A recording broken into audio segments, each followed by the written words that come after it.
Bible పరిశుద్ధ గ్రంథంలో నుండి దేవుని వాక్యం చదువుకుందాం. పౌలు కొలస్సీయులకు రాసిన పత్రిక 1వ అధ్యాయము 28వ వాక్యమును మరి ఒకసారి చదువుకుందాం. అందరూ తీసుకోండి. ప్రతి మనుష్యుని క్రీస్తునందు సంపూర్ణునిగా చేసి ఆయన ఎదుట నిలువబెట్టవలెనని సమస్త విధములైనటువంటి జ్ఞానముతో ప్రతి మనుషునికి బుద్ధి చెప్పుచు బోధించుచు ఆయనను ప్రకటించుచు ఉన్నాము. అందు నిమిత్తము నాలో బలముగా కార్యసిద్ధి కలుగజేయు ఆయన క్రియాశక్తిని బట్టి నేను పోరాడుచు ప్రయాసపడుచున్నాను. ప్రభు తన పరిశుద్ధ వాక్యములు మన కొరకు ఆశీర్వదించును గాక. ఆమేన్ చెప్పండి. అందరూ స్తోత్రం చెప్పండి. చాలా సంతోషం. ప్రభు మనల్ని ప్రేమించి మరి నిన్నటి రోజున ఈ రోజున అనగా నవంబర్ నెల 12వ తేదీ పగలు రాత్రి 13వ తేదీ పగలు రాత్రి మరి కూడుకుంటానికి అంతే కదా, 13 కదా, 12వ తేదీ 13వ తేదీ పగలు రాత్రి 2 రోజులు 4 కోటాలు కలిగి ఉండటానికి ప్రభు సహాయం చేశారు. ఇప్పటికే 2 కోటాలు ముగించుకున్నాం. ఒకరోజు అయిపోయింది, రాత్రి 12వ తేదీ పగలు అయిపోయింది, రాత్రి కూడా అయిపోయింది. 13వ తేదీ పగల కోటంలోకి మనం నడిపించుకుంటాం. గడిచిన రాత్రి మనము సంపూర్ణత అనేటటువంటి అంశమును కొంత నేర్చుకున్నాం. పౌలు గారు ఏం చెప్తున్నాడు ఇక్కడ? మేము మీలో ప్రతి మనుషుని సంపూర్ణునిగా చేసి ఆయన ఎదుట నిలువబెట్టవలెనని మీలో ప్రతి మనుషునికి మరి సమస్త విధములైన జ్ఞానముతో ప్రతి మనుషునికి బుద్ధి చెప్పుచు ప్రతి మనుషునికి బోధించుచు ఆయనను ప్రకటించుచు ఉన్నాము అని పౌలు గారు చెప్తూ ఉన్నాడు. దైవజనుడైన పౌలు గారి యొక్క ఉద్దేశం ఏమిటో మనం ఇక్కడ చూడగలుగుతూ ఉన్నాం. ఇది దేవుని ఉద్దేశము లేదా దేవుని హృదయము, దేవుని మనసు అని మనము గ్రహించాలి. దేవుని హృదయం ఎలా బయలుపరచబడిందంటే దేవుని వాక్యము ద్వారా దేవుని హృదయం బయలుపరచబడింది. దేవుని హృదయము దేవుని సేవకుని ద్వారా బయలుపరచబడింది. దేవుడు తాను చెప్పాలనుకున్న ప్రతి విషయాన్ని వాక్యములో చెప్పాడు. ఆ వాక్యమును తన సేవకుని ద్వారా మనకు బయలుపరచి ఆ వాక్యమును తన సేవకుని ద్వారా మనకి బోధించి దేవుడు తన హృదయాన్ని మన ఎదుట ఉంచుతాడు అన్నమాట. అంటే ప్రతి మనుషుల్ని క్రీస్తునందు సంపూర్ణులుగా చేయాలి అనేది దేవుని హృదయం. దానిని పౌలు గారి ద్వారా ఆనాటి కొలస్సీ సంఘానికి రాశాడు. అదే వాక్యాన్ని ఈనాడు మన ద్వారా దైవజనుడైన ప్రభుదాస్ గారి ద్వారా మనకి తెలియజేస్తా ఉన్నాడు. స్తోత్రం చెప్పండి. ఆయన ఈ 2 దినాలు కోటాలు ఏర్పాటు చేయమని, ఈ 2 దినాలు ప్రజలు ప్రార్థనలో బలపడాలని, విశ్వాసంలో బలపడాలని, యేసుక్రీస్తులో బలపడాలని ప్రభువు తన సేవకుని హృదయంలో పెట్టినటువంటి భారమే ఈ 2 దినాల కోటాలు. స్తోత్రం చెప్పండి. హల్లెలూయా. సంపూర్ణత అనగా అర్థం ఏమిటంటే గత రాత్రి చెప్పాను. ఏమిటి సంపూర్ణత అంటే? మనము యేసు క్రీస్తుతో నింపబడటం. ఎవరితో? యేసు క్రీస్తుతో మనము నింపబడాలి. అంటే దీన్ని ఇంకొక మాటలో చెప్పాల్సి వస్తే ఎవరైనా మనల్ని చూస్తే ఎవరు కనపడాలి? యేసు ప్రభు కనపడాలి. ఇక అంతే. దట్ ఈస్ కంప్లీట్లీ అది సంపూర్ణత అంటే. అంటే ఎంత గొప్ప ఉద్దేశమో కదా అసలు ఇది. ఏది మనల్ని చూసిన వాళ్ళు ఎవరు కనపడాలి? యేసయ్య కనపడాలి. ఇప్పుడు ఒక 15 ఏళ్ల ఆ అమ్మాయిని ఒక యవన బాలికను చూసామనుకోండి, ఆ అమ్మాయిలో ఎవరు కనపడతారు? ఆ అమ్మాయిలో వాళ్ళ అమ్మ కనపడింది. అంతే, ఇక అనుమానం లేదు. అలాగే ఒక 16-17 ఏళ్ల యువకుడిని చూసామనుకోండి, ఆ అబ్బాయిలో వాళ్ళ నాన్న గాని వాళ్ళ అమ్మ గాని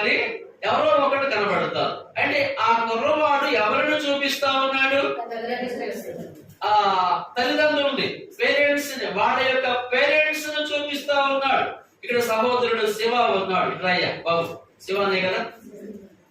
శివ ఎంత చక్కగా ఉన్నాడు. వాళ్ళ నాన్నంత హైట్ ఉన్నాడు. దాదాపుగా నాకంటే చాలా ఎత్తున్నాడు. వాళ్ళ అమ్మగారు నాన్నగారు చాలా హైట్ కనుక ఆయన కూడా అంటే శివాన్ని చూస్తే ఎవరిని చూసినట్టు అంతే. అంటే వాళ్ళ నాన్నను చూపిస్తున్నాడు శివ. శివాన్ని చూసామంటే వాళ్ళ నాన్నను చూసినట్టే. ఇక శివ వేరు వాళ్ళ నాన్న వేరు కాదన్నమాట. అంతే బాబు, అంతే కమ్మా.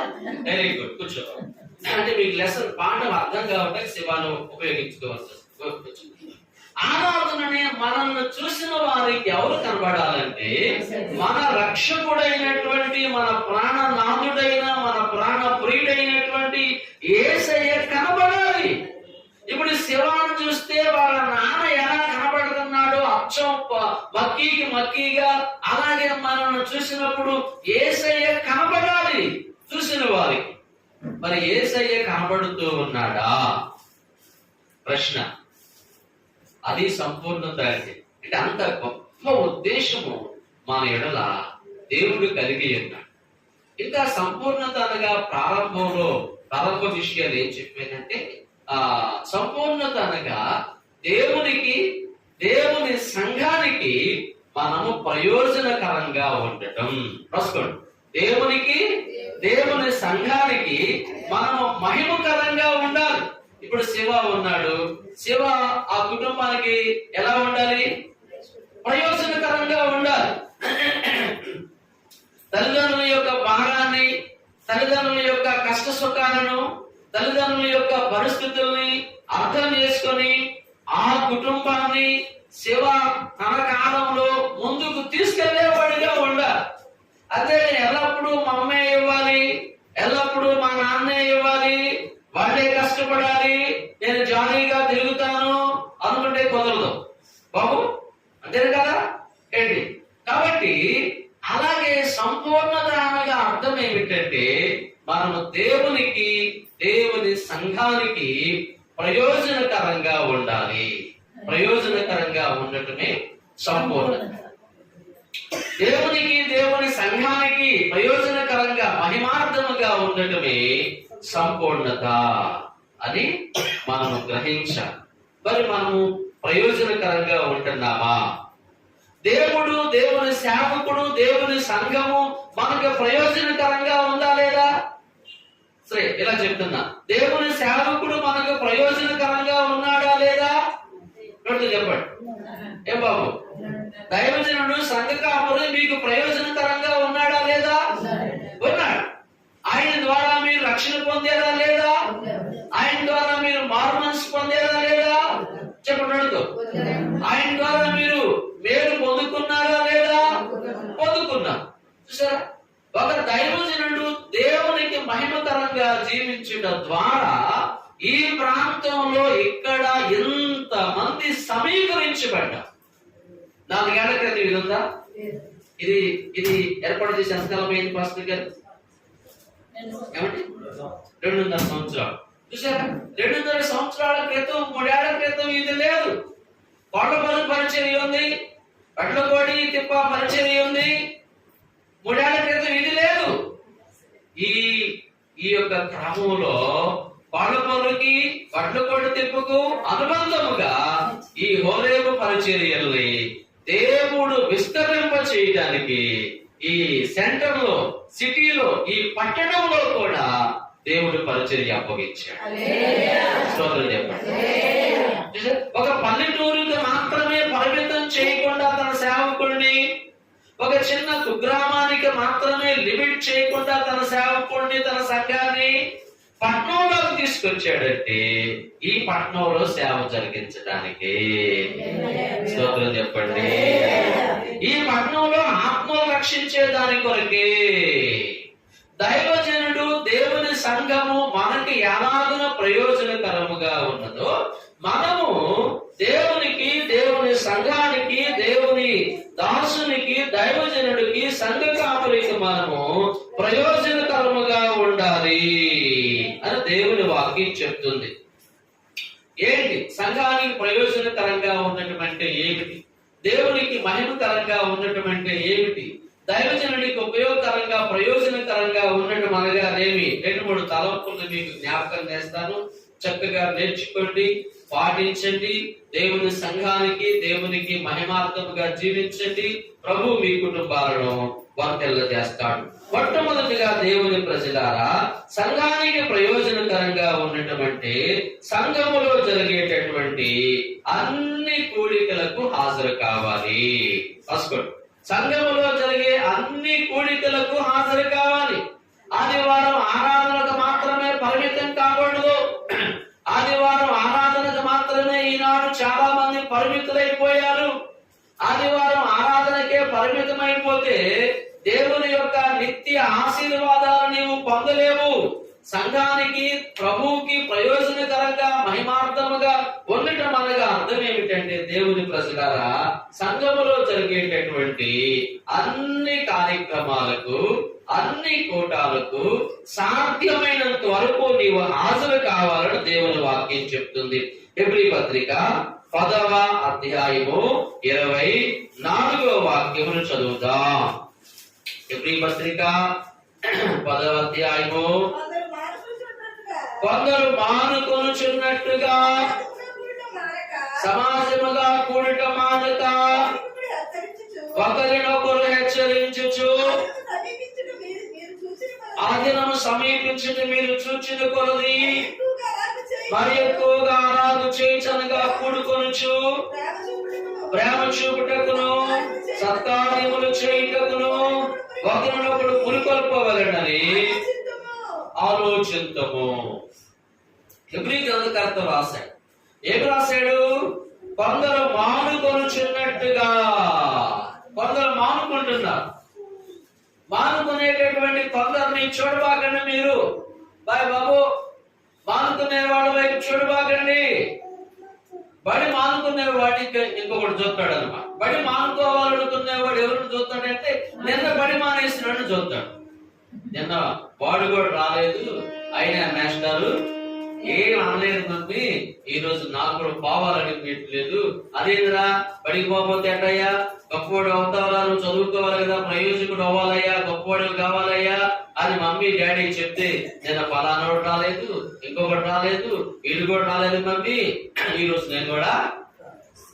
అంటే మానుకునే వాళ్ళని చూస్తారు చాలా మంది. అలాగే మీరు మానుకునే వాళ్ళని చూడబాకండి. ఎవరు చూడబాకండి? కొందరు మానుకొనుచున్నట్టుగా సమాజముగా కూడట మీరు మానక. మానుకునే వాళ్ళని చూడబాకండి. ఆగిపోయిన బండ్ల వైపు చూడబాకండి. మనం హైవేలో వెళ్ళేటప్పుడు చాలా బండ్లు ఆగిపోయి ఉంటాయి. ఎందుకు ఆగిపోతాయి అవి? అమ్మా, సంథింగ్ కారణం. పెట్రోల్ లేకపోవడం కానీ, డీజిల్ ఆయిల్ లేకపోవడం కానీ, పంచర్ పడటం కానీ, లేదంటే ఇంకొకటి ఏదో ప్రమాదం సంభవించడం కానీ, సంథింగ్ బండి ఏదో ప్రాబ్లం వచ్చి ఆగిపోయింది. ఆ బండి ప్రాబ్లం వచ్చి ఆగిపోయింది. ఆ బండిని చూసి నువ్వెందుకు ఆగిపోవాలి? ఆగిపోయిన బండి వెనకాల నువ్వు ఆగకూడదు. ఆగిపోయిన బండిని చూసి ఎవరు ఆగరు. ఆ డ్రైవర్ పక్కగా తిప్పుకొని అతను ముందుకు వెళ్ళిపోతాడు.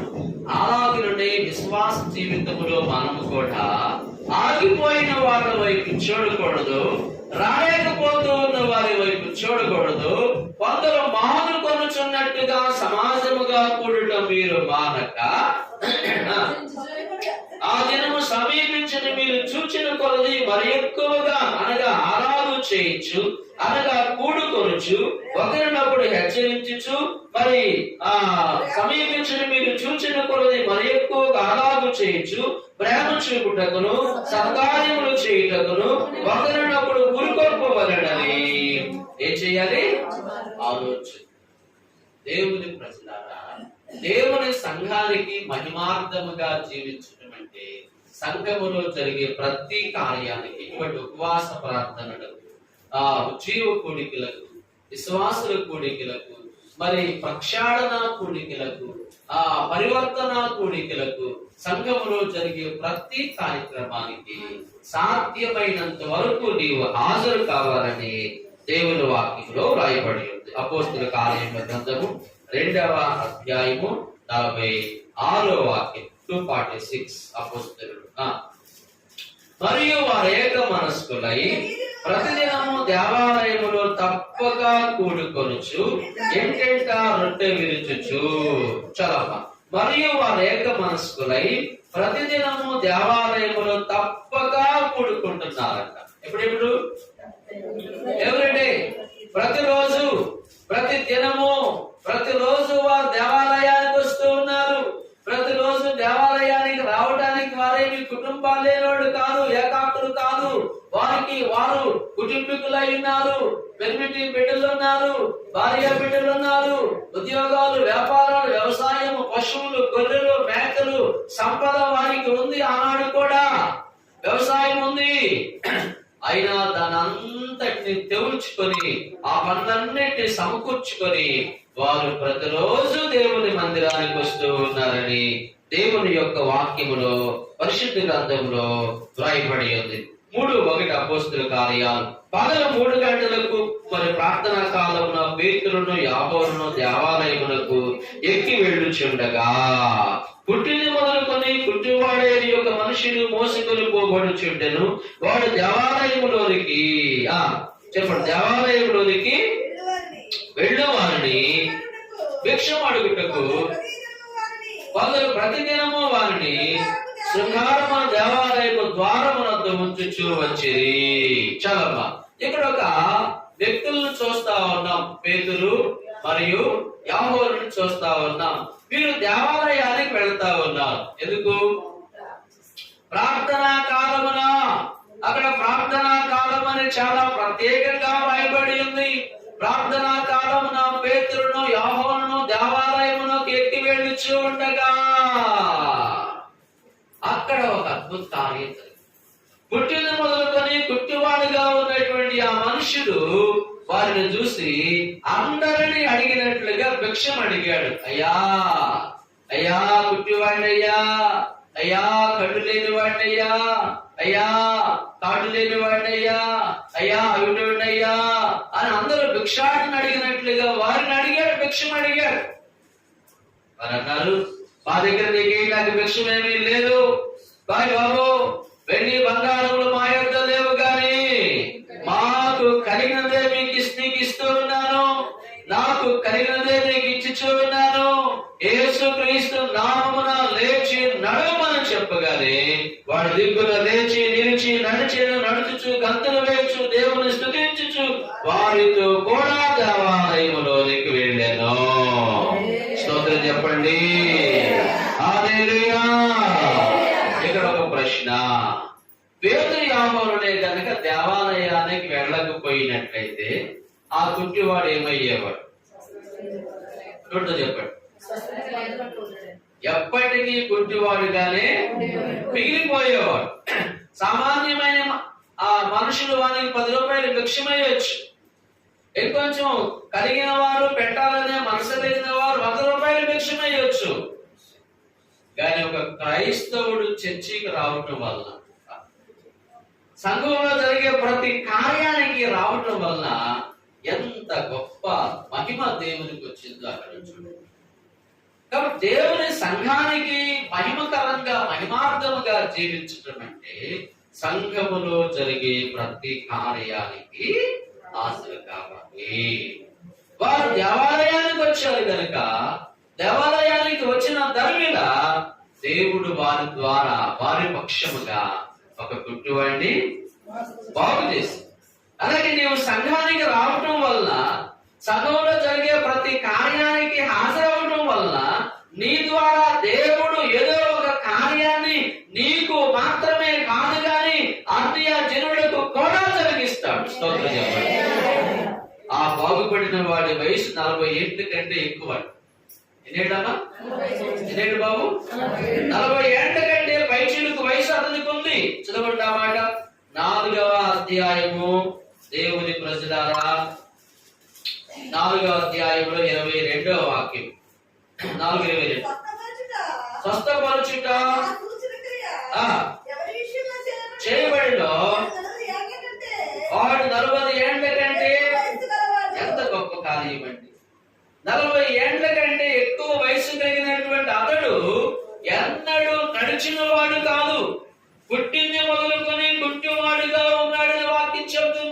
అంటే పుట్టింది మొదలుకొని పుట్టివాడుగా ఉన్నటువంటి ఆ మనుషుడు, పుట్టింది మొదలుకొని నడక లేకుండా ఉన్నటువంటి ఆ మనుషుడు ఒక క్రైస్తవుడు చర్చికి రావడం ద్వారా అతను బాగుపడ్డాడు.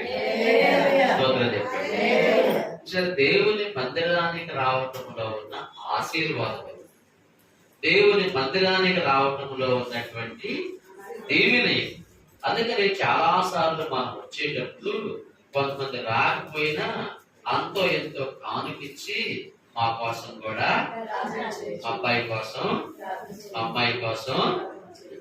అదే నువ్వే రాకపోతే, ఒక విశ్వాసిగా, రక్షణ పొందిన వ్యక్తిగా, బ్యాప్టిజం పొందిన వ్యక్తిగా నువ్వే రాకపోతే వాళ్ళకి తెలుసు నువ్వు ఎప్పుడు చర్చికి వెళ్తావు, వాళ్ళకి తెలుసు ఆదివారం వెళ్తావని, స్టేట్ సమాజానికి వెళ్తావని, బుధవారం బైబిల్ కూడికెక్కు, శనివారం విజ్ఞాపన కూడికెక్కు వెళ్తావని తెలుసు. అలాంటప్పుడు వాళ్ళు వచ్చి, ఇదిగో నువ్వు వెళ్తావు కదా ఈ రోజు, ఈ కానుక తీసుకెళ్లి పాస్టర్ గారికి ఇచ్చి మాకు అవసరం ఉంది కొంచెం ప్రార్థన చేయించు అని అన్నప్పుడు, నేను వెళ్తాను లేదు ఈ రోజు అన్నావు అనుకో, వాడి మనసు ఏమైంది? నిరాశ పడిందా? అయ్యో నువ్వు వెళ్తాం లేదా, వెళ్తున్నావు అనుకున్నానే. అవును వెళ్తావు కదా రోజు, సరిసారికి వెళ్తావు కదా, ఏమైంది?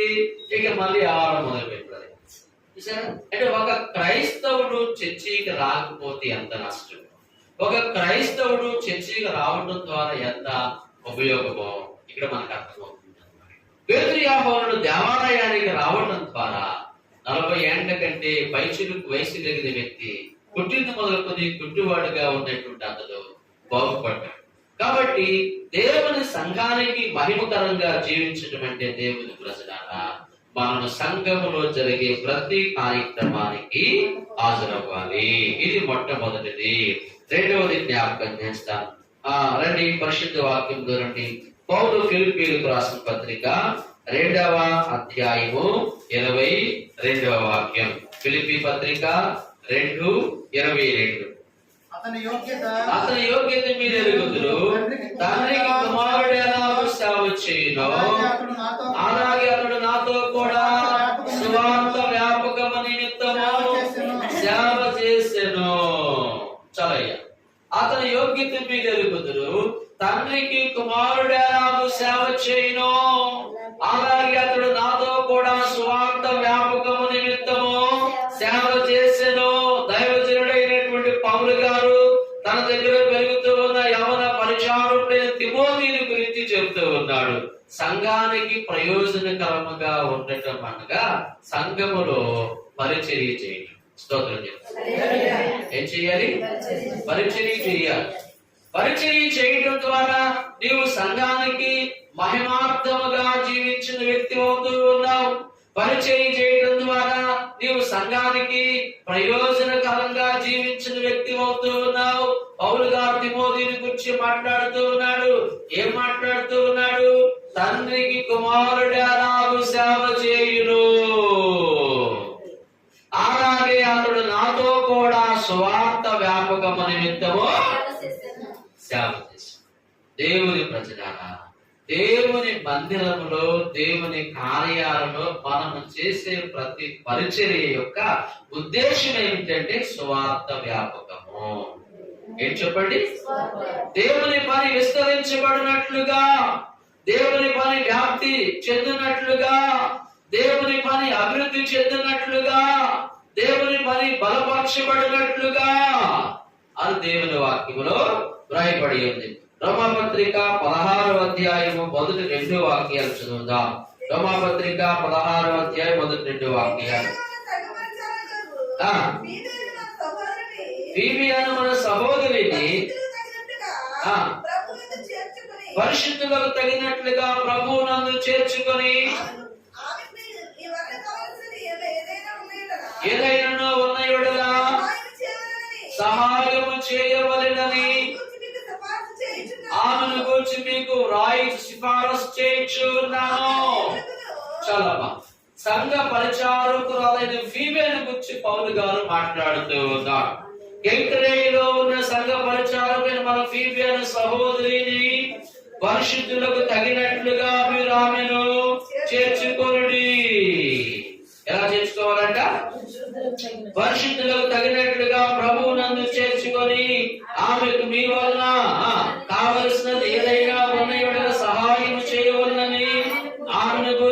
సిఫారసు చేయించున్నాను. ఆమె అనేకులకును నాకును సహాయకురాలై ఉండెను. అంటే ఒక పరిచారకురాలను గురించి సంఘ కాపరి అయిన పౌలు గారు ఒక రికమెండేషన్ లెటర్ రాస్తా ఉన్నాడు.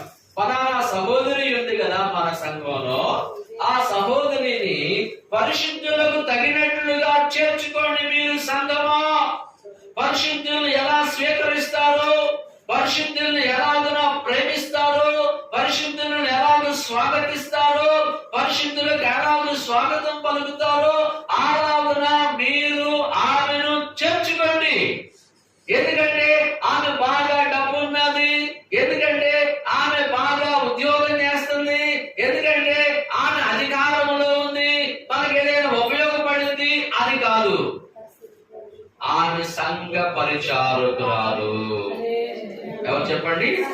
సంఘ పరిచారకురాలు కనుక ఆమెకు డబ్బు లేకపోయినా, ఆమెకు అధికారం లేకపోయినా, ఆమె ద్వారా ఆర్థిక లావాదేవీలు మనకేమీ లేకపోయినా, ఆమె సంఘములో పరిచర్య చేస్తాం. అంటే పరిచర్య చేసే వారికి వచ్చే ఉపయోగాన్ని పౌలు గారు తెలియజేస్తున్నాడు. పరిచారకులకు దేవుడు ఎలా సహాయం చేస్తాడో చెప్తున్నాడు. పరిచారకులకు దేవుడు ఎలా దయచూపుతాడో తెలియజేస్తా ఉన్నాడు ఇక్కడ. ఆమెను మీరు చేర్చుకోండి ప్రియులారా. మీ వలన ఆమెకు ఏదైనా సహాయం కావాల్సి వస్తే మీరు తప్పక ఇవ్వండి. ఆమెకు సహాయము చేయండి. ఎందుకు? ఆమె సంఘంలో పరిచారకురాలు. ఆమె సంఘంలో సేవ చేస్తుంది, పరిచయం చేస్తా ఉంది, గుడుస్తూ ఉంది, కడుగుతూ ఉంది, తోముతూ ఉంది, చాపలేస్తుంది, తీస్తుంది, వచ్చే వాళ్ళకి వెల్కమ్ అశరీక్యంలో పనిచేస్తా ఉంది. కాబట్టి దేవుని సంఘమా, రెండవదిగా సంఘానికి మరి ప్రయోజనకరంగా జీవించడం అంటే, సంఘానికి మహిమకరంగా జీవించడం అంటే సంఘములో పరిచర్య చేయడం. సంఘములో పరిచర్య చేయడం. ఈ పరిచర్య గురించి ఈనాడు ఎంత చెప్పినా తక్కువే. ఎంత చెప్పినా తక్కువే అయిపోతుంది. ఎంత చెప్పినా కూడా, ఎంత ఉపదేశించినా కూడా మనుషులు పరిచర్య కనిపించేందుకే అసలు ముందుకు రాలేకపోతా ఉంటా. ఒక దైవజనుడు చెప్పాడు మాట్లాడుకుంటూ ఉన్నప్పుడు, బ్రదర్, ఈ రోజుల్లో ఏలియా చేతుల మీద నీళ్లు పోసిన ఎలీషా వంటి వారు లేరు బ్రదర్, ఉండటం లేదు. ఆ రోజులు వేరు, ఈ రోజులు. ఆ రోజుల్లో అప్పగించుకొని పరిచయం చేశారు. ఏలియా చేతుల మీద నీళ్లు పోసాడు ఎలీషా. అంతగా అప్పగించుకున్నారు. తండ్రికి కుమారుడు చేసినట్లుగా చేశాడు తిమోతి. ఎంత గొప్ప సంగతి! తండ్రికి కుమారుడు చేసినట్లుగా. అలాంటి వారు లేరు, అలాంటి వారు కనుమరుగైపోయారు. అందుకే పూర్వకాలంలో ప్రజలు ఎంతో స్వచ్ఛముగా కల్మషం లేని వారుగా ఉన్నారు. ఈనాడు పరిచయం చేసే మనుషులు కల్మషంతో నింపబడుతూ ఉన్నారు. ఎంతో కల్మషంతో నింపబడుతూ ఉన్నారు. పరిచయం చేస్తే మాకేంటి లాభం, పరిచయం చేస్తే మాకేం వచ్చింది, పరిచయం చేస్తే మాకేం పెడతారు అనేటటువంటి మనసులోకి వెళ్ళిపోయారు. ఎవరు? ప్రజలు, కాంగ్రిగేషన్. అందుకే అంటున్నాడు ఇక్కడ పౌలు గారు, అతడు తండ్రికి కుమారుడు ఎలాగ సేవ చేయును అలాగే నాతో కూడా స్వార్థ వ్యాపకము నిమిత్తము సేవ చేశాడు. ఫిబ్రవరి పత్రిక 6వ అధ్యాయం 10వ వాక్యం చురుగ్గా ఉంటారు. 6:10. ఫిబ్రవరి పత్రిక 6:10. మీరు చేసిన కార్యమును పరిశుద్ధులకు ఉపచారం చేసి ఉపచారం చేయుచుండుట చేత నామమును బట్టి చూపిన ప్రేమను మరచుటకు దేవుడు అన్యాయస్తుడు కాడు.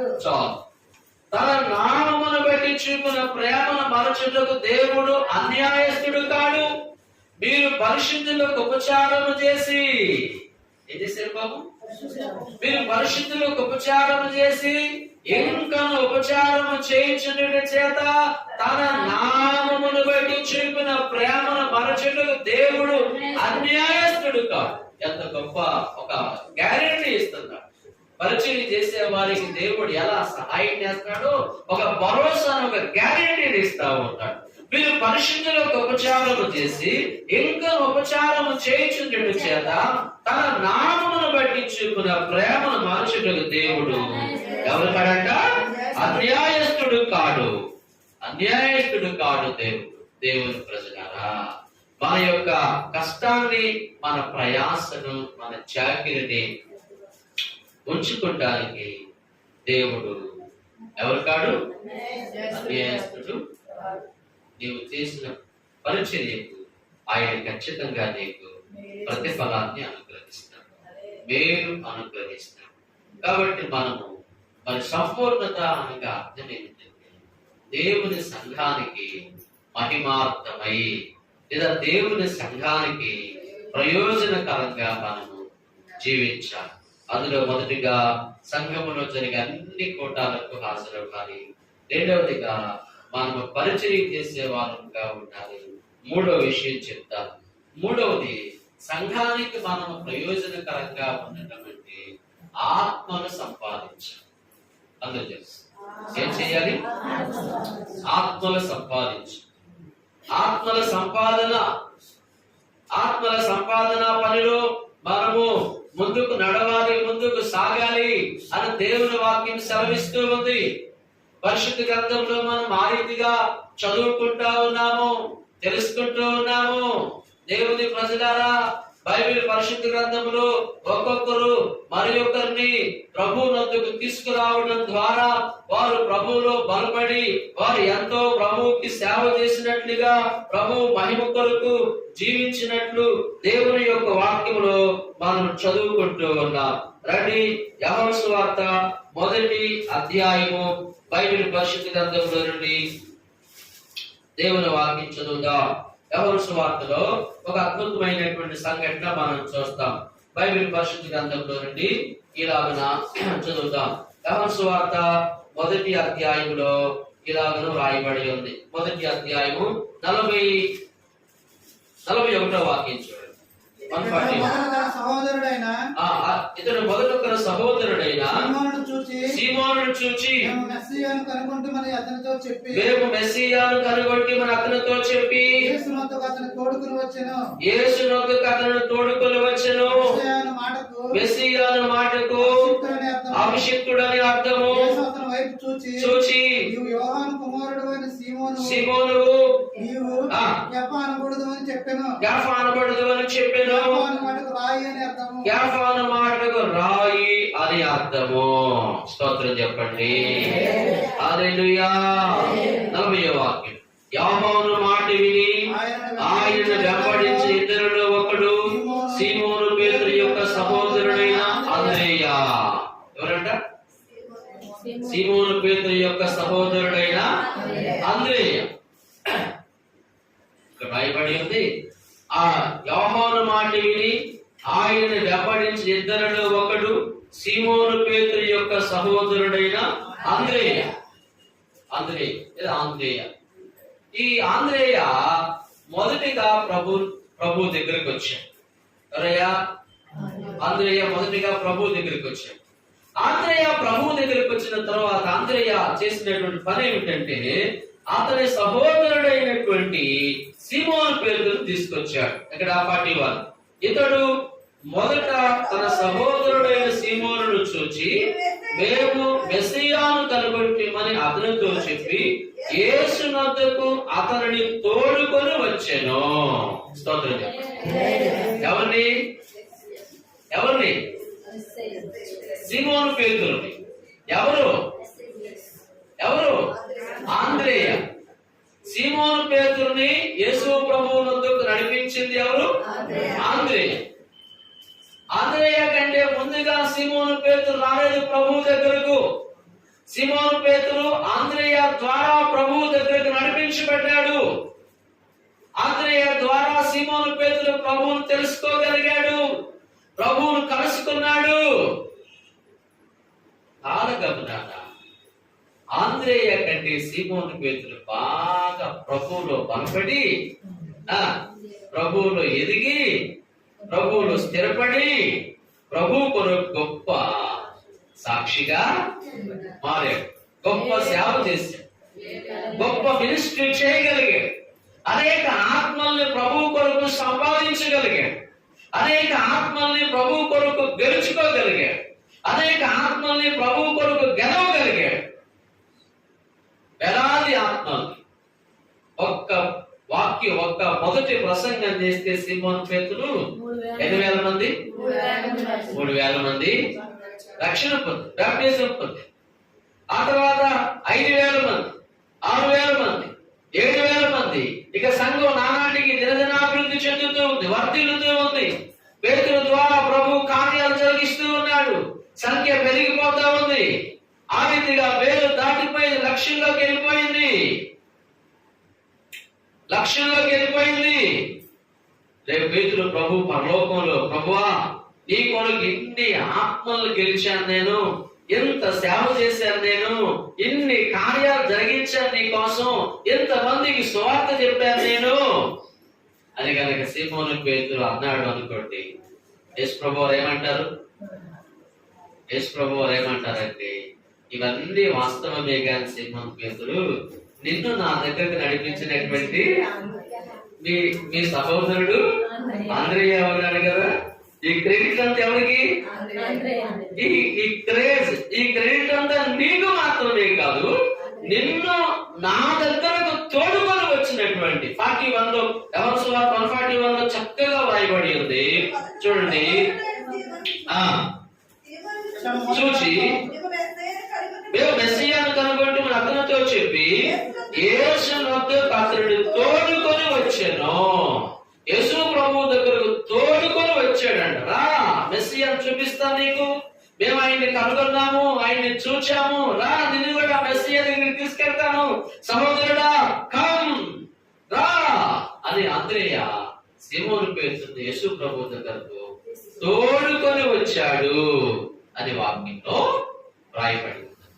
దేవుని ప్రజలారా, ఆంద్రేయ అనే గనుక ఆ విధమైన పరిచర్య చేయకపోయినట్లయితే సీమోను ద్వారా ఎంత సేవ జరిగి ఉండేది, సీమోను పేతురు ద్వారా ఎంత గొప్ప మినిస్ట్రీ జరిగి ఉండేది. చూసారా, ఒక ఆంద్రేయ నడుం కట్టుకుని పనిచేయటం ద్వారా, ఒక ఆంద్రేయ మరి చురుగ్గా పనిచేయటం ద్వారా ఒక సీమోను పేతురు రక్షణ పొందాడు. సీమోను పేతురు ప్రభువు దగ్గరకు రాగలిగాడు. సీమోను పేతురు ప్రభువులో బలపడ్డాడు, ప్రభువులో స్థిరపడ్డాడు, ప్రభువులో ఎదిగాడు. ఆయన ద్వారా దేవుడు ప్రపంచమంతా సేవ చేయించాడు. కాబట్టి సంఘానికి మరి మహిమార్థమై జీవించటం అంటే, లేదా సంఘానికి ప్రయోజనకరంగా జీవించటం అంటే మనము ఆత్మను సంపాదించాలి. స్తోత్రం చెప్పండి. అది నీ ఇంట్లో వాళ్ళైనా, నీ వీధిలో వాళ్ళైనా, నీ స్నేహితులైనా, నీకు మిత్రులైనా, మిత్రులు కాకపోయినా, సో మరి ఎవరైనా అది నీ బాధ్యత. That is your responsibility. అది నీ యొక్క బాధ్యత అయినది. స్వార్థ చెప్పే పని ఒక పాస్టర్ గారులకు మాత్రమే కాదు బిడ్డరా. ఆత్మ సంపాదించే పని ఒక పాస్టర్ గారులకు మాత్రమే కాదు. ప్రతి క్రైస్తవుడు ప్రభువులో బలపడి, ప్రతి విశ్వాసి ప్రభువులో స్థిరపరచబడి వారు ప్రభు కొరకు పని చేయాలి అని వాక్యించాడు. ఆంద్రేయ ఆ పని చేశాడు. సీమోను పేతురు బలపడి ప్రభు కొరకు విస్తారమైన సేవ చేయగలిగాడు.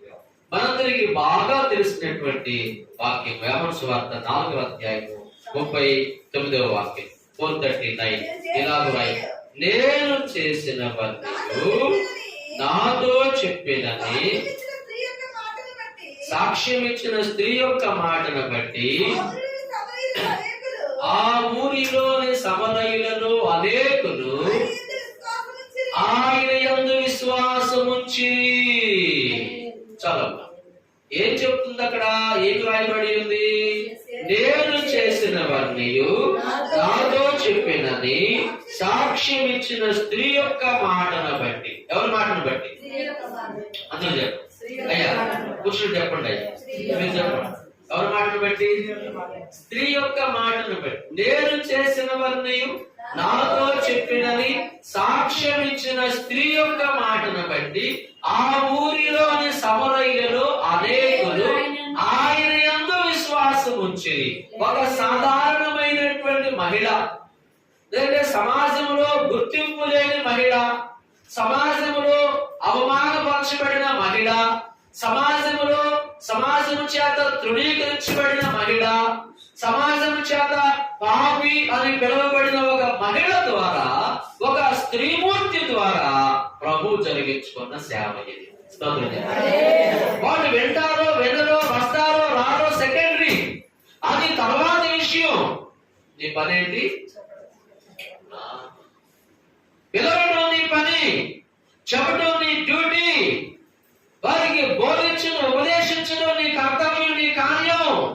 దేవుని ప్రజలారా, నేను చేసిన వారిని నాతో చెప్పినని సాక్ష్యం ఇచ్చిన స్త్రీ యొక్క మాటను బట్టి ఆ ఊరిలోని సమరయులలో అనేకులు ఆయన యందు విశ్వాసం ఉంచిరి.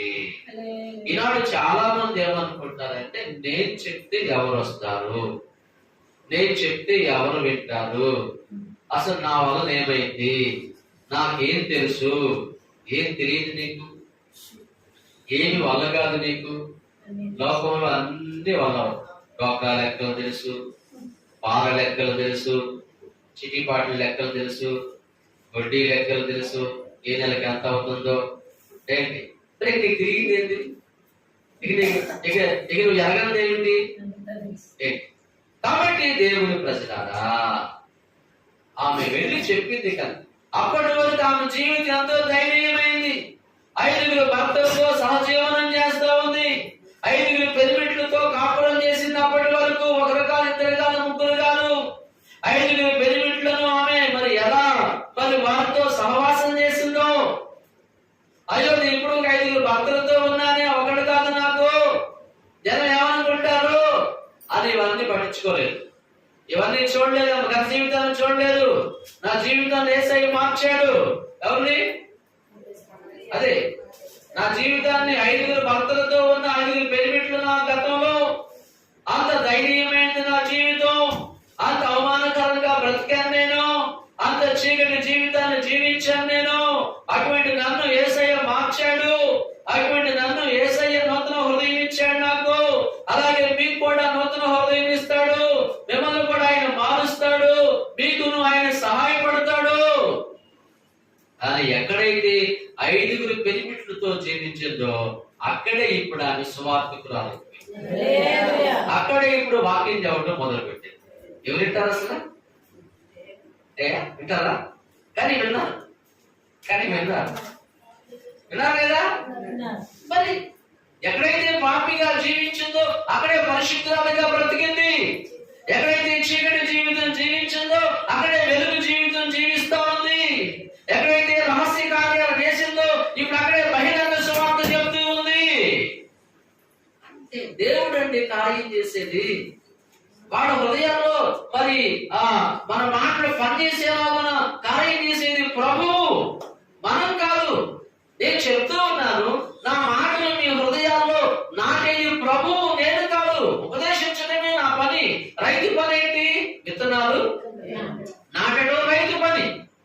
ఆ భూమిలో నాటబడిన విత్తనాలు మొలిపించడం దేవుని పని. దేవుని వాక్యంలో ఉంది, నాటు వారిలోనైనను నీళ్లు పోయి వారిలోనైనను ఏమీ లేదు గాని వృద్ధి కలుగు చేయు దేవునిలోనే ఉన్నది. నాటువాడును నీళ్లు పోయేవాడును ఒక్కటే. చదవండి ఆ మాట. పౌలు కొరింథీ సంఘానికి రాసినటువంటి పత్రిక. దేవుని ప్రజలారా, ఇలా చదువుకుందాం. కొరింథీ సంఘానికి రాసిన మొదటి పత్రిక 3వ అధ్యాయము 5వ వాక్యం. అపోల్లో ఎవడు? పౌలు ఎవడు? పరిశోధకులే కదా. ఒక్కొక్కరికి ప్రభువును గ్రహించిన ప్రకారము వారి ద్వారా విశ్వసించితిని, నేను నాటితిని, నీళ్లు పోసెను. వృత్తి కలుగు చేసిన వాడు దేవుడే. కాబట్టి దేవునిలోనే కాని నాటు వారిలోనైనను నీళ్లు పోయి వారిలోనైనను ఏమీ లేదు. నాటువాడును నీళ్లు పోయేవాడును ఒక్కటే. ప్రతివాడు తాను చేసిన కష్టం కొలది చేతులు పుచ్చుకొనెను. స్తోత్రం చెప్పండి. రైతు పని ఏమిటంటే భూమిలో విత్తనాలు నాటడం. అలాగే క్రైస్తవుల పని ఏమిటంటే వాక్యాన్ని ప్రకటించడం. పాదురి గారి పని ఏమిటంటే ప్రకటించడం. అలాగే మరి విశ్వాసులు క్రైస్తవులైన వారు విన్నటువంటి వారు సమాజంలోకి వెళ్ళి నీ వంతు చెవటం నీ పని, కార్యం చేయటం దేవుని పని. నాటువాడును నీళ్లు పోయేవాడును ఒక్కటే. నాటువానిలోనైనను నీళ్లు పోయేవానిలోనైనను ఏమీ లేదు గాని వృద్ధి కలుగు చేయు దేవునిలోనే. సో ఎందుకు చెప్తున్నానంటే ఈ మాట మనం అనుకుంటాం, నేను చెప్తే ఎవరు వింటారు, నా మాట ఎవరు లక్ష్య పెడతారు అని మనం అనుకుంటాం. నీ మాట ఎవరు లక్ష్య పెట్టారు. ప్రభువు నువ్వు చెప్పిన మాటల్ని వారి హృదయంలో స్థిరపరుస్తాడు. స్తోత్రం. ప్రభు ఆ మాటల్ని ముద్రిస్తాడు. ప్రభు ఆ మాటల్ని వారి హృదయంలో బలంగా నాటేవాడు. నువ్వు చెప్పే వ్యక్తిగా ఉండాలి, నువ్వు నడిపించే వ్యక్తిగా, సాక్ష్యం చెప్పే వ్యక్తిగా ఉండాలి. సమరయ స్త్రీ పెద్ద సువార్త చెప్పలేదు, ఆమె జీవితం చెప్పింది. ఏం చెప్పింది? అది అక్కడ ఉంది. నేను చేసినవన్నీ, నేనేం చేశాను గతంలో, నా పాప జీవితం, నా దుర్మార్గపు జీవితం, నా చీకటి జీవితం, ఇలా చేశాను కదా, నేను నా జీవితాన్ని మార్చాడు యేసయ్య. ఆమె తన జీవితాన్ని చెప్పిందండి. సాక్ష్యం అంటే దట్ ఈస్ టెస్టిమోనీ. మన జీవితంలో జరిగిన కార్యాలే సాక్ష్యం. మన జీవితంలో జరిగిన కార్యమే సాక్ష్యం. సాక్ష్యం అంటే మైకి తీసుకొని చెప్పేది కాదు, చర్చిలో 10 మంది ఎదురు చెప్పేది కాదు. నీవు పని చేసే చోట, ఉద్యోగం చేసే చోట, వ్యాపారం చేసే చోట, వ్యవసాయం చేసే చోట నీవు ప్రభువు కొరకు సాక్షిగా బ్రతకాలి.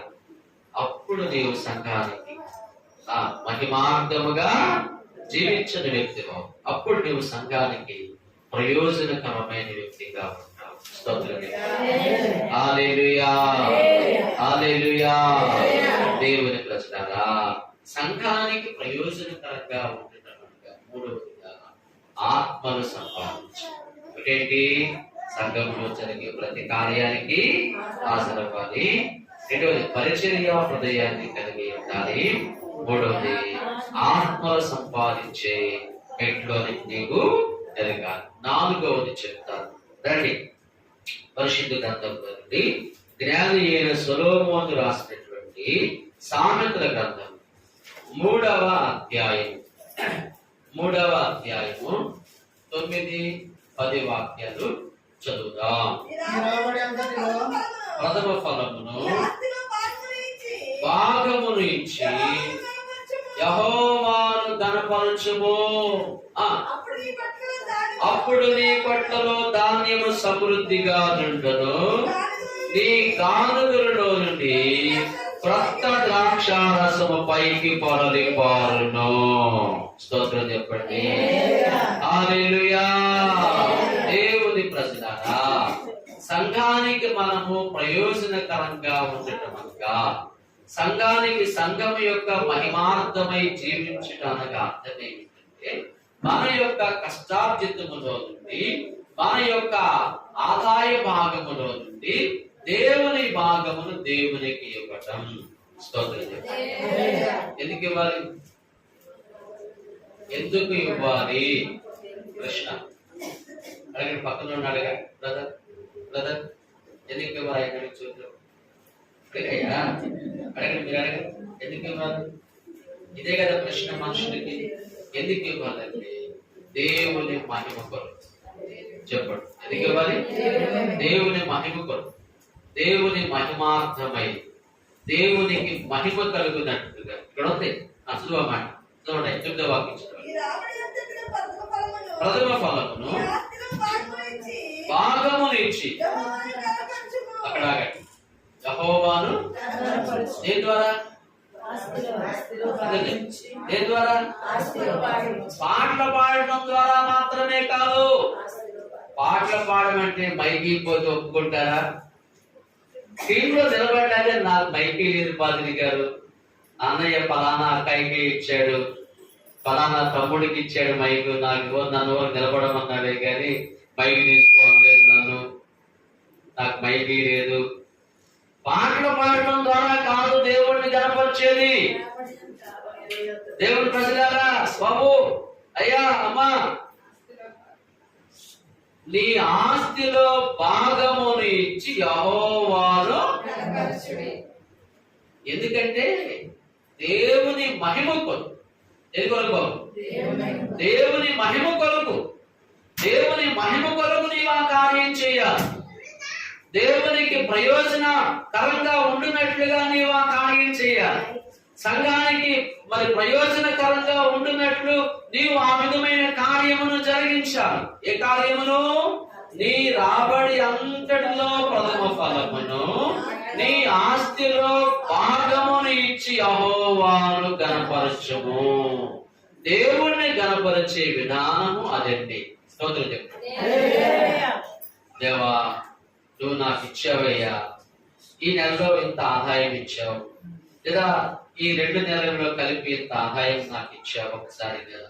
ఇదిగో నువ్వు నాకు ఇచ్చావు కనుక నీ మహిమ కొరకు నేను చెప్పండి నీ మహిమ కొరకు నేను ఈ రీతిగా నిన్ను నేను మహిమపరుస్తూ ఉన్నాను.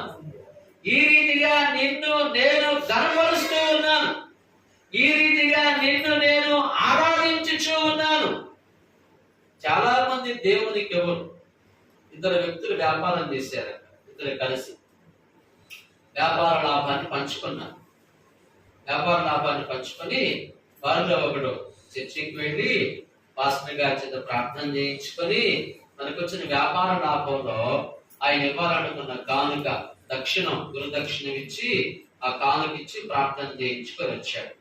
2వ వాడు ఏం చేశాడంటే వచ్చిన లాభాన్ని ఒక పెద్ద మూట కట్టాడు. మూట కట్టి అలా పైకి ఇస్తేసాడు. పైకి ఇస్తేసే ముందు, దేవా వచ్చిందంతా నీకే ఇస్తుంది, నీకు ఎంత కావాలో తీసుకో, నువ్వు తీసుకోవాల మిగిలిందే కింద పడి ఏం తీసుకుంటా, నువ్వు తీసుకోగా కిందకు వచ్చిందా నేను తీసుకుంటా, నీకు ఎంత కావాలో. ఎట్లా ఉంది? తెలివి ఎట్లా ఉందయ్యా? చాలా మంది ఇలాంటి తెలివితేటలను ప్రదర్శిస్తారు. తల్లిదండ్రులకు ఇవ్వాల్సి వచ్చేది వాళ్ళ కష్టాలు, వాళ్ళ ఇంట్లో అవసరాలు గుర్తవుతాయి. అమ్మకి ఏదైనా ఇవ్వాలి, నాన్నకి ఏదైనా చేయాలి అనేకే వాళ్ళ అవసరాలు గుర్తొస్తాయి. అమ్మ వాయు ఆ కిస్తీ కట్టాలి, ఈ కిస్తీ కట్టాలి, మరి మా నాన్న సంగతి ఏంది, మేన సంగతి తీసి పక్కన పెట్టు, మరి మా అమ్మ సంగతి ఏంది, మీ అమ్మ సంగతి కూడా తీసి పక్కన పెట్టు. మీ అమ్మ లేదు, మీ నాన్న లేదు, ఎవరు లేరు, అత్త మా అమ్మాయి ప్రజలా ఎలా తెలివైన ఉంటారు. తల్లిదండ్రులకు ఇవ్వాల్సి వచ్చేది అలా అలా అనుకోడు, అది పాపం అని వాక్యంలో ఉందని చూడండి. ఆ మాట మార్కు సువార్త పరిశుద్ధ గ్రంథం ఉంది. మార్కు సువార్త దేవుని వాక్యం తెరవాలని ఆశిస్తూ ఉన్నాను.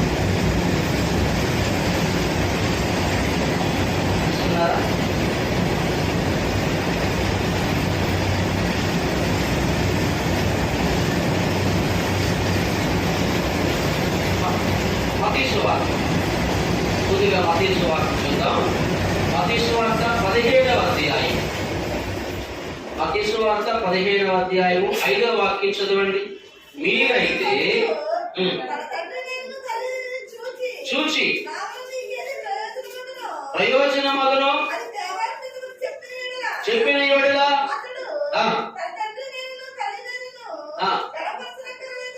కనపరచనక్కరలేదని చూసారా ఏముంది అక్కడ? నా వల్ల నీకేది ప్రయోజనమగును అది దేవార్పితమని చెప్పిన యెడల తన తల్లినైనను కనపరచనక్కరలేదని చెప్పుచున్నాడు. దేవునికి ఇవ్వటం అంటే దేవుణ్ణి కనపరచటం అండి. స్తోత్రం చెప్పండి. మీ అమ్మగారికి ఒక చీర పెట్టావనుకో, మీ అమ్మని ఏం చేసినట్టు? కనపరచింది. ఆ చీర ద్వారా మీ అమ్మను నువ్వు కనపరిచినట్టు. అమ్మకి పెట్టి చీర కూడా ఫోటో తీసుకుంటున్నారు ఈ రోజుల్లో. ఎవరు పెట్టేది? మమ్మీకి పెట్టే చీర కూడా ఫోటోలు తీసుకుంటున్నారండి. అసలు మమ్మీ పెట్టి ఎన్ని ఫోటోలు తీసుకుంటే ఎన్ని ఫోటోలు అయ్యాయి? అసలు ఆల్బమ్లు సరిపోయాయి కాదు ఏమండి? ఆల్బమ్లు నిండిపోయాయి, అసలు ఆల్బమ్లు సరిపోయాయి కాదు. మమ్మీకి పెట్టే చీర కూడా ఫోటో తీసుకుంటారు కదా, దాన్ని కూడా ఫేస్బుక్ లో పెడుతున్నారు. మా అమ్మకి చీర పెట్టారు, మా నాన్నకి పంచి తెచ్చారు. ఏమన్నా బుద్ధి మునకాయ అసలు చూసారా పిల్లారా? చూడండి, దేవుని వాక్యం ఏం చెబుతుందో, నా వల్ల నీకేది ప్రయోజనకరమగునో అది దేవార్పితము పరమాను అని చెప్పిన యోడులా ఒకడు తన తల్లినైనను కనపరచనక్కరలేదని. తల్లిదండ్రులకు ఇవ్వటం ద్వారా వాళ్ళు ఏం చేస్తున్నట్లు చెప్పండి ఏం చేస్తున్నట్లే? అలాగే దేవునికి ఇవ్వటం ద్వారా దేవుడు ఏం చేస్తున్నట్లు ఇప్పుడు చెప్పండి. దేవునికి ఎందుకు ఇవ్వాలి? ఇప్పుడు అడగండి. ఇందాక అడిగిన ప్రశ్న ఇప్పుడు అడగండి. దేవునికి ఎందుకు ఇవ్వాలి? చెప్పాడు. ఏం చెప్పాడు? దేవునికి ఎందుకు ఇవ్వాలి అనే ప్రశ్న మీకు వస్తే కనుక వాక్యం నీ రాబడి అంతట్లో ప్రథమ ఫలమును నీ ఆస్తిలో భాగము ఇచ్చి యెహోవాను కనపరచు. ప్రభువును కనపరచటానికి, ప్రభువును కనపరచు నిమిత్తమై, ప్రభువును మహిమపరచు నిమిత్తమై మనం ప్రభువుకి అర్పించాలని, ప్రభువుకి ఇవ్వాలని ప్రభు వాక్యంలో, ప్రభు గ్రంథంలో, పరిశుద్ధ గ్రంథంలో మనం నేర్చుకుంటూ ఉన్నాం. దేవుని ప్రజలారా, దేవుని పిల్లలారా, మరి సంపూర్ణులు అనగా అర్థం ఏమిటంటే మనం దేవునికి, దేవుని సంఘానికి ప్రయోజనకరంగా ఉంది. ఇందులో మరి 4వదిగా దేవుని భాగమును దేవునికి ఇచ్చి దేవుడిని కనపరచు. ఇంకొక వాక్యం చదువుకుందాం. ఇందులో యెహెజ్కేలు గ్రంథము 44వ అధ్యాయము 30వ వాక్యం కూడా చదువుదాం. యెహెజ్కేలు గ్రంథము 44వ అధ్యాయము 30వ వాక్యం. 44:30 మీ ప్రతిష్టార్పణములన్నిటిలోనూ మొదటివియు ప్రథమ ఫలములన్నిటిలోనూ మొదటివియు యాజకుల వదును మీ కుటుంబములకు ఆశీర్వాదము కలుగునట్లుగా ముందుగా పిసికిన పిండి ముద్దను యాజకులకు ఇయ్యవలెను. స్తోత్రం చెప్పండి. ఎందుకు ఇవ్వాలి? మీ కుటుంబములకు ఆశీర్వాదము కలుగునట్లు మీరు ముందుగా పిసికిన పిండి ముద్దను యాజకులకు ఇవ్వవలెను. ఎందుకంటే ప్రతిరోజు దైవజనుడు లేచింది మొదలుకొని మీ యొక్క ఉద్యోగాల కొరకు, మీ వ్యాపారాల కొరకు, మీ యొక్క చేతి పనులు బాగుండాలని, మీ యొక్క వ్యాపారాలు వృద్ధి చెందాలని, మీ పిల్లలు బాగా చదువుకోవాలని, వారికి మంచి ఉద్యోగాలు రావాలని, మీ కుటుంబాలు ప్రయోజకులు అవ్వాలని ప్రార్థన చేసేటటువంటి దైవజనుడికి ఇవ్వటం ద్వారా మనకు ఆశీర్వాదం కలుగుతుంది. స్తోత్రం చెప్పండి. హల్లెలూయా. ప్రతి ఉదయమే నీకంటే ముందుగా దైవజనుడు లేచి నీ కుటుంబం కొరకు విజ్ఞాపన చేస్తూ ఉన్నాడు. ఈ సత్యాన్ని గుర్తిరిగినటువంటి ప్రజలు మీ కుటుంబములకు ఏం కలిగినట్లు బాబు? ఆశీర్వాదం కలుగునట్లు ముందుగా పిసికిన పిండి మొత్తను ఎవరికి ఇవ్వాలి? యాజకులకి ఇవ్వవలెను. ముందుగా పిసికిన పిండి మొత్తను యాజకులకి ఇవ్వవలెను. కాబట్టి దేవునికి ఇవ్వటం అనేది దేవునిని మహిమపరిచే కార్యం. దేవుని మహిమపరు. రెండవదిగా దేవునికి ఎందుకు ఇవ్వాలి అనే ప్రశ్న నీకు వస్తే కనుక మీ కుటుంబములకు ఆశీర్వాదము కలుగు. ఈ రీతిగా మనం దేవునికి, దేవుని సంఘానికి మహిమార్థమై ప్రయోజనకరంగా మనం జీవించగలుగుతాం. 4 విషయాలు చెప్పేప్పటికీ సంఘములో జరిగే ప్రతి కార్యానికి హాజరవ్వాలి, పరిచయం చేయాలి, ఆత్మలు సంపాదించాలి, దేవుని భాగం దేవునికి ఇవ్వాలి. 5వది చెప్పి ముగిస్తాను. రండి పరిశుద్ధ వాక్యం కదండి. దేవుని ప్రజలారా, ఇలాగున తెస్సలోనికైయులకు రాసిన మొదటి పత్రిక 1వ అధ్యాయము 6వ వాక్యం చదువుతాం. పరిశుద్ధాత్మ వలన గొప్ప ఉపద్రవమందు మీరు వాక్యమును అంగీకరించి మమ్మను ప్రభువును కోరి నడుచుకొనిన వారైతిరి. చూడమ్మా. కాబట్టి మాసిడోనియాలోను అకయాలోను విశ్వాసులకు అందరికీ మాదిరి అయితిరి. ఎందుకనగా మీ యొద్ద నుండి ప్రభు వాక్యం మాసిడోనియాలోను అకయాలోను మ్రోగెను. అక్కడ మాత్రమే కాక ప్రతి స్థలమందును దేవుని విడుదల ఉన్న మీ విశ్వాసము వెల్లడాయను కనుక మేము చెప్పవలసిన అవశ్యము లేదు. దేవుని ప్రజలారా, దేవునికి దేవుని సంఘానికి మహిమార్థమై జీవించడానికి ఐదవదిగా మనము సమాజానికి సంఘములో ఉన్న ఇరుగు పొరుగు సభ్యులకు మాదిరికరమైన జీవితమును జీవించడం. స్తోత్రం చెప్పండి. యాజ్ ఎ మోడల్ లైఫ్, మాదిరికరమైనటువంటి జీవితం. తెస్సలోనికైయులను గురించి పౌలు గారు అదే చెప్తున్నాడు. ఏం చెప్తున్నాడు? 1వ అధ్యాయం 7వ వాక్యంలో, కాబట్టి మాసిడోనియాలోను అకయాలోను విశ్వాసులందరికీ మీరేమయ్యారు? మాదిరి అయితిరి. దేనిని బట్టి? దేనిని బట్టి మీరు మాదిరి అయ్యారు?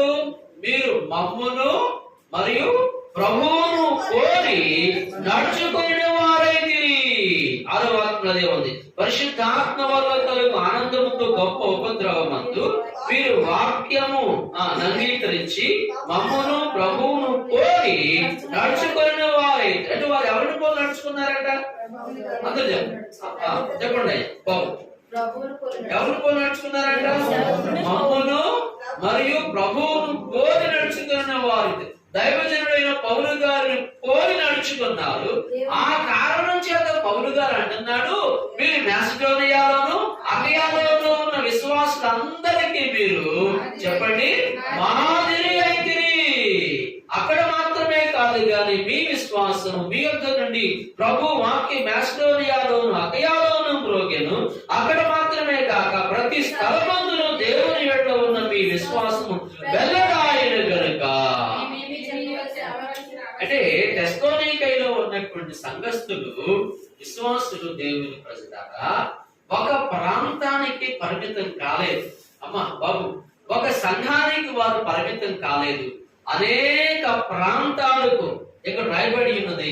ప్రతి స్థలమందును 7 వాక్యాలు కలిసి ఉన్నాయి. అక్కడ మాత్రమే కాక మాసిడోనియాలోను అకయాలోను మ్రోగెను.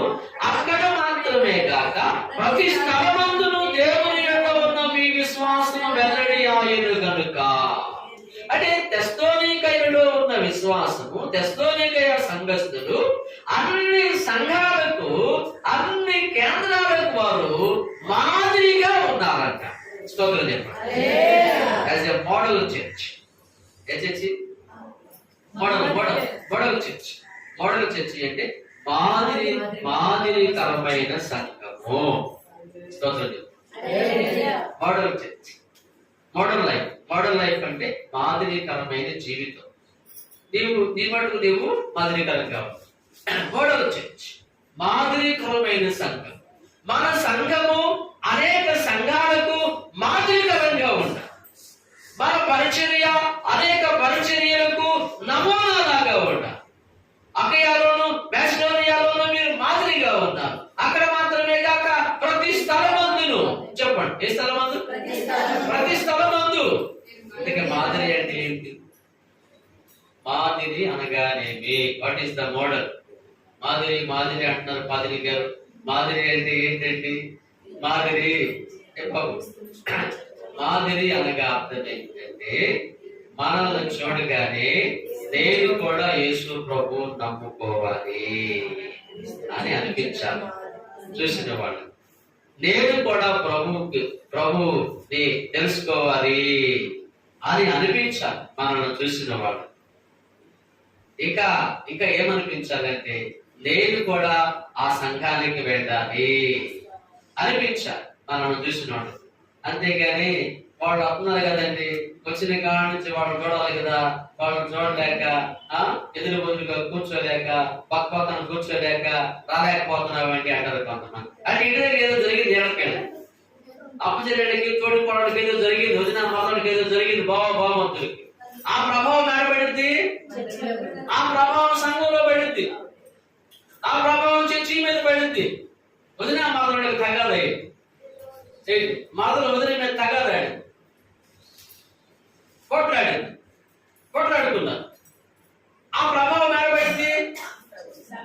నేను సంఘంలో పక్కన కూర్చోవాలి కదా, వస్తుంది కదా అన్నయ్య, అందుకని నేను అమర్తి నీకేమైంది, ఆయనంతే నీకేమైంది. ఇప్పుడు ఆయన కోసం మనం వచ్చే చర్చికి ఏ బాబు కాదు కదా, ఎవరి కోసం? ప్రభు కోసం కదా, ప్రభు నిమిత్తం కదా. అంటే అక్కడ ఆ చిన్న గొడవ, చిన్న కోపం, చిన్న తొందరపాటు, క్షణికావేశం ఏం చేస్తుందంటే నీ వలన ఒక విశ్వాసి ఆగిపోవటానికి కారణం. క్షణికావేశం, తొందరపాటు, యామరపాటు లేకుండా మాట్లాడిన మాటలు, తొందరపాటుతో మాట్లాడినటువంటి మాటలు నీ ఒక విశ్వాసి ఆగిపోవడానికి కారణం. అందుకని మనం మాదిరికరంగా తెస్సలోనికీయుల గురించి పౌలు గారు మాట్లాడుతున్నాడు. మీరు అన్ని స్థలములలో, అకయాలోను మెసిడోనియాలోను మీరు మాదిరి అయితే, అక్కడ మాత్రమే కాక ప్రతి స్థలమందును మీ యొక్క విశ్వాసం వెల్లడి ఆయన. దేవుని మనం మరి సంపూర్ణులు అనగా అర్థం ఏమిటంటే దేవునికి, దేవుని సంఘానికి ప్రయోజనకరంగా ఉండడం. మరి మనం మాదిరికరంగా ఉన్నామా?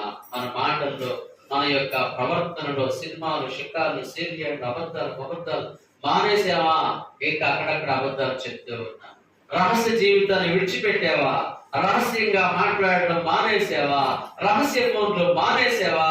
ఎవరు లేరు కదా, ఎవరు చోట్ల లేదు కదా అని చెప్పి నీవు అనుకుంటున్నావేమో.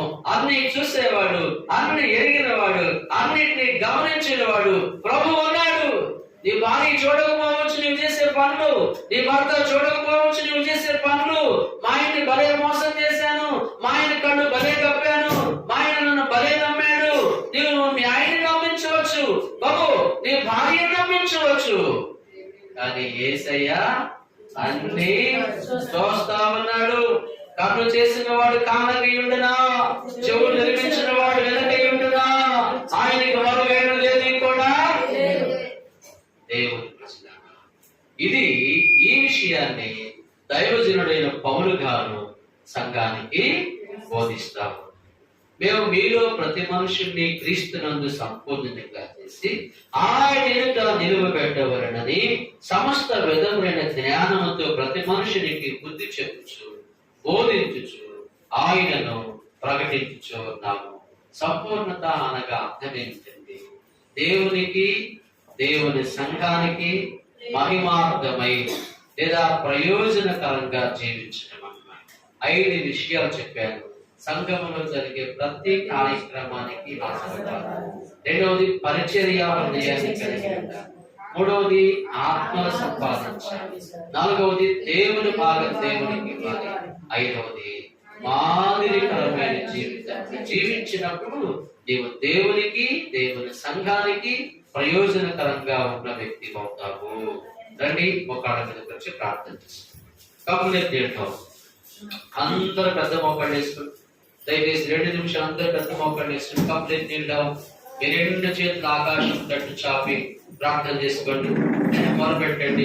ప్రభువా నన్ను సంపూర్ణురాలుగా చేయి నాయనా, నన్ను సంపూర్ణుడిగా చేయి ప్రభువా. క్రీస్తులో నేను సంపూర్ణుడు కావాలయ్యా, యేసు క్రీస్తులో సంపూర్ణురాలను కావాలయ్యా, యేసు క్రీస్తులో సంపూర్ణతలను నడిపించండి అయ్యా.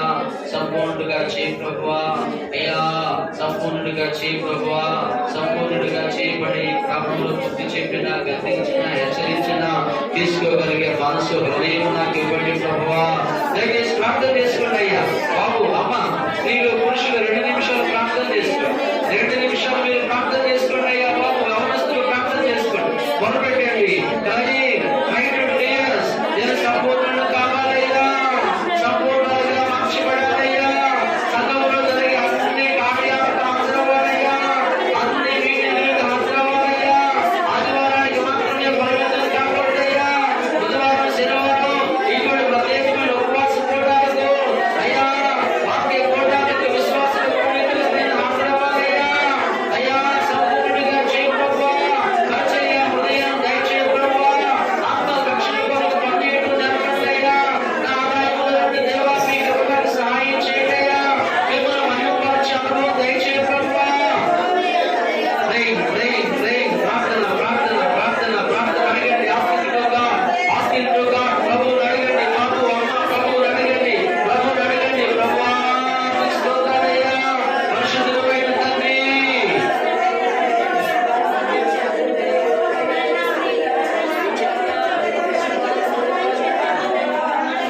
ఆదేశాలు దయచేసి మీరు మాదిరికరమైన జీవితం జీవించలేకపోతూ ఉన్నదయ్యా. ఆటల్లో దూకుడుతనం పోలేదు అయ్యా, ప్రజల పాటు పోలేదు నాయన. విశ్లేషించినట్టుగా మాట్లాడడం ఆటల వాళ్ళలో బాధ పెట్టారయ్యా. నా వల్ల ఏ విశ్వాసం ఆగిపోకూడదయ్యా. నన్ను బట్టి ఒక వ్యక్తి ఆగిపోకూడదయ్యా. నన్ను గురించి ఒక వ్యక్తి నా వల్ల ఆగిపోకూడదయ్యా. నన్ను బట్టి ఆగిపోకూడదయ్యా. నన్ను బట్టి ఇతరులు రావాలయ్యా. నన్ను బట్టి అనేకులు నడిపించబడాలయ్యా. సంఘానికి అయ్యా సంపూర్ణుడిగా చేయండి ప్రభువా. సంపూర్ణుడిగా చేయండి అయ్యా. సంపూర్ణుడిగా చేయండి బాబు. అయ్యా నన్ను సంపూర్ణుడిగా చేయండి నాయనా. ప్రార్థన చేసుకోండి అయ్యా. ప్రభువుని అడగండి, అడగండి, ప్రభువుని అడగండి. భక్తులను ప్రార్థన చేసుకోండి బాబు. అమ్మా స్త్రీలు కూడా ప్రార్థన చేసుకోండి. అడగండి, ప్రభువుని అడగండి. స్తోత్రం, స్తోత్రం, స్తోత్రం, స్తోత్రం, స్తోత్రం, స్తోత్రం, స్తోత్రం. Praise the lord, praise the lord, praise the lord, praise the lord, praise the lord, praise the lord, praise the lord. O lord, hallelujah, hallelujah, hallelujah, hallelujah. పరిశుద్ధుడైన యేసు మీరు వదనము. ప్రజలను దీవించండి, ప్రజలను దీవించండి. ప్రజలకు మీరు మాట్లాడండి, ప్రజలను మీరు దర్శించండి, ప్రజలను మీరు మాట్లాడండి. అయ్యా మీరు ప్రజలను మాట్లాడండి అయ్యా. ప్రజలను మాట్లాడండి అయ్యా. విజ్ఞాపన ఆత్మతో మాట్లాడండి అయ్యా. ప్రార్థన ఆత్మతో మాట్లాడండి అయ్యా. మొరపెట్టి ఆత్మతో మాట్లాడండి అయ్యా. మొరపెట్టి ఆత్మ దయచేయండి ప్రభువా. మాదిరికరమైన జీవితం జీవించడానికి సహాయం చేయండి అయ్యా. అయ్యా కష్టాలతో మీ భావాన్ని లేవడానికి సహాయం చేయండి అయ్యా. అయ్యా ఆత్మను సంపాదించగలిగిన వ్యక్తులు లేవనెత్తండి, లేవనెత్తండి, లేవనెత్తండి. ఔరేపు పరిచర్యలను దీవించండి. ఔరేపు పరిచర్యలను ఆశీర్వదించండి. ఔరేపు పరిచర్యలను ఆశీర్వదించండి. ఔరేపు పరిచర్యలను ఆశీర్వదించండి. ఔరేపు పరిచర్యలను ఆశీర్వదించండి. ఔరేపు పరిచర్యలను ఆశీర్వదించండి. అయ్యా ఔరేపు పరిచర్యలను ఆశీర్వదించండి. ఔరేపు పరిచర్యలను ఆశీర్వదించండి. ప్రభువా ఔరేపు సేవను దీవించండి. కేంద్రాలను దీవించండి. అయా సెంటర్స్ను దీవించండి. సెంటర్స్ను దీవించండి. మీ సేవకులను వర్ధన చేయండి. ప్రొదాసు గారిని వర్ధన చేయండి. సహాయకుల కొరకై వందనములు, పరిచారకుల కొరకై స్తోత్రములు. అయా స్త్రీలైన పరిచారకులకు వందనములు, పురుషులైన పరిచారకుల కొరకై స్తోత్రాలు. అయ్యా పురుష పరిచారకుల కొరకై వందనములు, పురుషులైన పరిచారకుల కొరకై స్తోత్రాలు. అయ్యా పురుషులైన పరిచారకుల కొరకై స్తోత్రాలు. పురుషులైన పరిచారకుల కొరకై వందనములు, పురుషులైన పరిచారకుల కొరకై స్తోత్రాలయ్యా. మీరే మహిమ పొందండి నాయనా. మీరే మహిమ పొందండి. మీరే బలపరచండి తండ్రి. జ్ఞాపకం తీసుకోండి ప్రభువా. బలపరచండి తండ్రి. సహాయం చేయండి బాబు. కనికరించండి కృప చూపించండి నాయనా.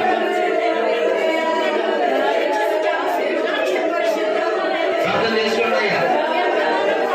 స్తోత్రం, స్తోత్రం, స్తోత్రం, స్తోత్రం, స్తోత్రం, స్తోత్రం.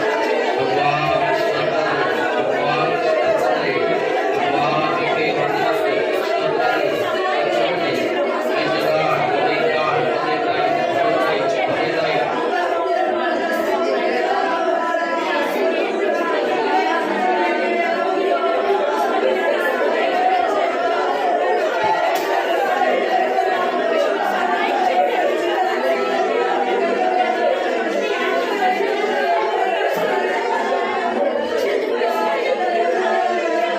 స్త్రీలు పురుషులు మీరందరూ